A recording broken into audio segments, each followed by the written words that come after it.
कल्याण डोंबिवली शहरात मोठा राजकीय राडा झालाय। शुक्रवार दिनांक 2 फेब्रुवारी रोजी रात्री भाजप आमदार गणपत गायकवाड यांच्याकडून शिंदे गटाचे कल्याण शहर प्रमुख महेश गायकवाड यांच्यावर गोळीबार करण्यात आला। हिल लाईन पोलीस स्टेशनमध्ये वरिष्ठ पोलीस निरीक्षकाच्या कॅबिनमध्ये गोळीबार झाला। या प्रकरणात भाजप आमदार गणपत गायकवाडसह हर्षल केने, संदीप सरवानकर यांना पोलिसांनी अटक केली आहे। त्यांना आज न्यायालयात हजर करण्यात आले आहे।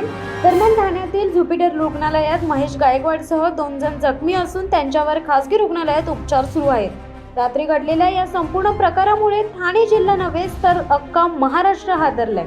या सर्व घडामोडींमुळे पोलिसांनी आमदार गणपत गायकवाड यांचे घर तसेच कार्यालयाबाहेर तगडा बंदोबस्त तैनात केला आहे।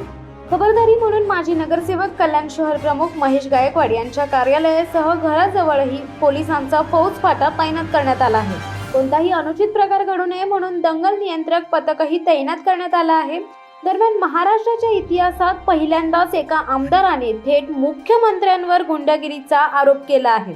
त्यामुळे मुख्यमंत्री एकनाथ शिंदे यांना विरोधकांनी टीकेचे लक्ष्य केले आहे।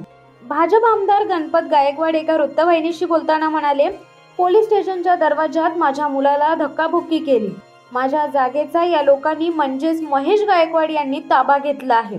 एकनाथ शिंदे हे महाराष्ट्रात गुन्हेगारांचे राज्य घडवण्याचा प्रयत्न करत आहेत। एकनाथ शिंदे मुख्यमंत्री असतील तर महाराष्ट्रात फक्त गुन्हेगारच जन्माला येतील।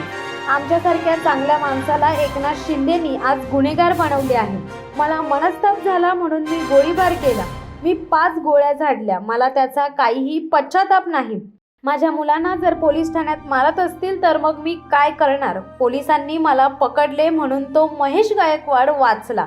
पोलिसांनी हस्तक्षेप केला, मी त्याला जीवे मारणार नव्हतो, पण मी आत्मसंरक्षणासाठी हे पाऊल उचलले।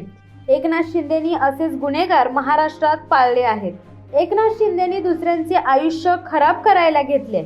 शेवटी आमदार गणपत गायकवाड यांनी मुख्यमंत्री एकनाथ शिंदेंमुळेच गोळीबार केला असे सांगितले। शिवसत्ता टाइम्स न्यूज ब्युरो, कल्याण। धडक बेधडक वृत्त देणाऱ्या आपल्या शिवसत्ता टाइम्स न्यूज चॅनलला लाल बटन दाबून सबस्क्राईब करा आणि बेल आयकॉनला क्लिक करायला विसरू नका।